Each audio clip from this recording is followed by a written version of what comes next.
I slept with my boyfriend's friend. It wasn't planned, at least not the way you'd imagine. It was a mix of alcohol, laughs that went on too long, and a confusion I still can't explain. The worst, or the best, depending on how you see it, is that he never found out. He still thinks nothing happened. Me? Well, I still laugh every time I think about that night. My name's Emily. I'm 24, and I've been with Jake for 3 years. Jake is, well, he's the kind of boyfriend everyone says is lucky to have me. But he's also so trusting that sometimes it seems like he doesn't see what's right in front of him. He's sweet, thoughtful, kind, and a little boring when he's not doing something for others. But that didn't matter. It didn't matter that night. It all started on a Friday. I was tired from the week, stressed from work, and I needed to unwind. My friends invited me to go out with them and some of their friends, including Matt, Jake's best friend since college. Matt, let's just say he has a sense of humor that makes you forget there's a line between disaster and fun. I had always considered him a good friend, nothing more, until that night.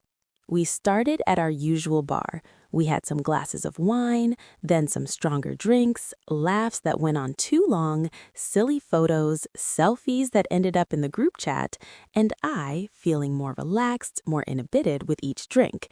Everything seemed to spin a little faster than usual. I remember clearly the moment Matt came over to talk. It wasn't planned. We were laughing, playing a game, guessing songs, and suddenly I was with him, alone for a few seconds that felt like forever. His eyes were shining with something that wasn't just friendship. I was drunk, confused, and my brain decided it was fun, way too fun to stop. I don't know how it happened. I hadn't planned to do anything that night. I hadn't thought about sleeping with my boyfriend's friend, but it happened. A combination of alcohol, adrenaline, and that feeling of this is wrong, but I want it to happen anyway.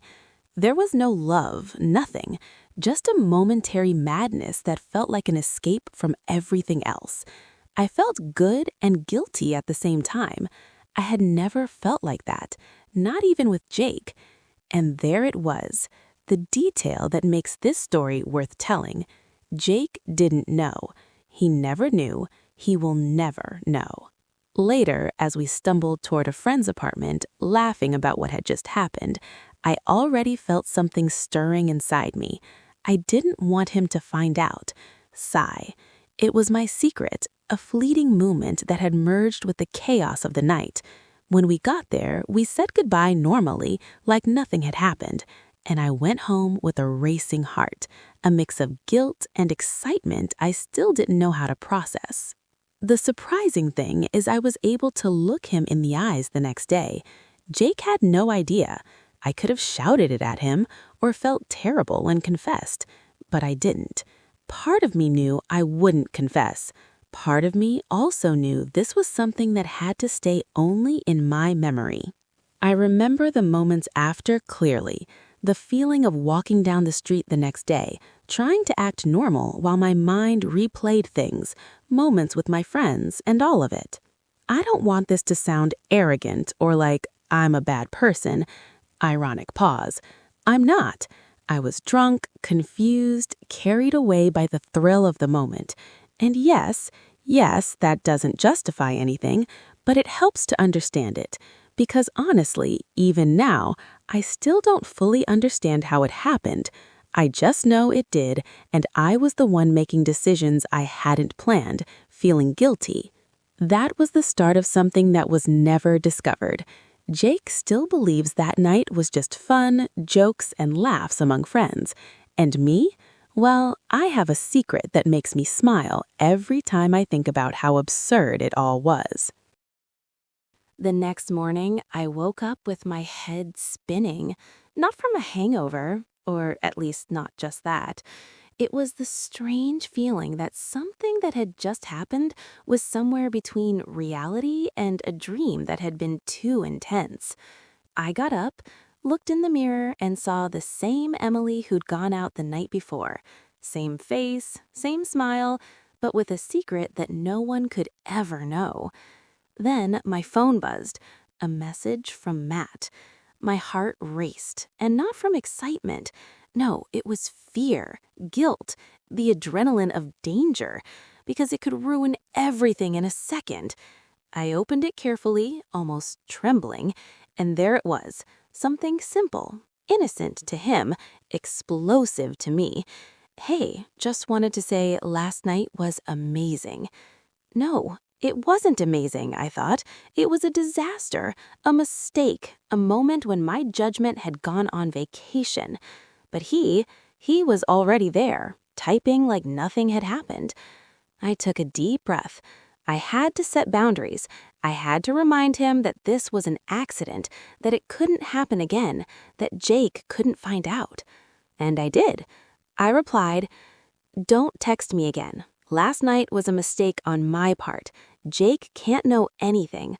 Please respect that." I sent the message and stared at the screen. Every word felt dangerous, an attempt to close a door that had swung wide open. And as I did, the phone felt heavier than anything else in my life. Because yes, I had been unfaithful, and there was no going back.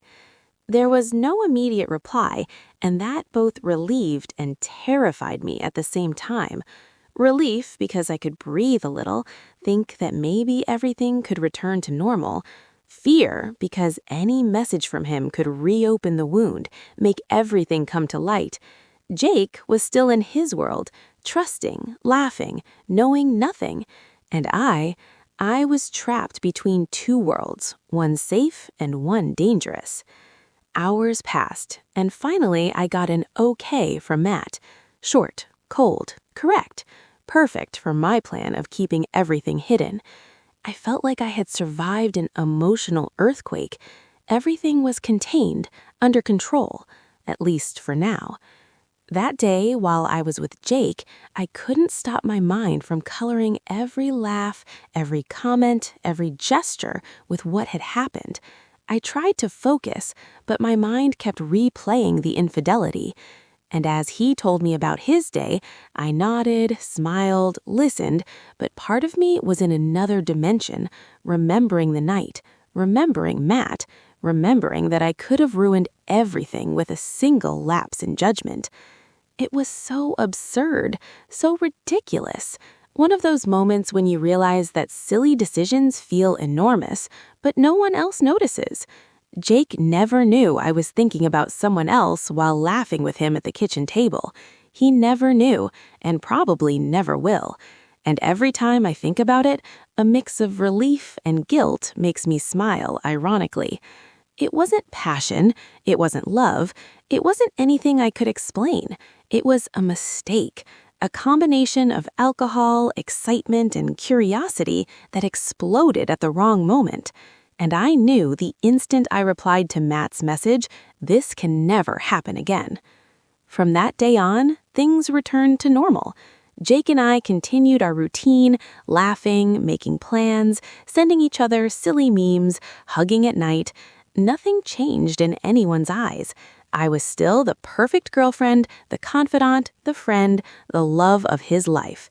And at the same time, I held a secret that made me feel scared, guilty about something he would never discover.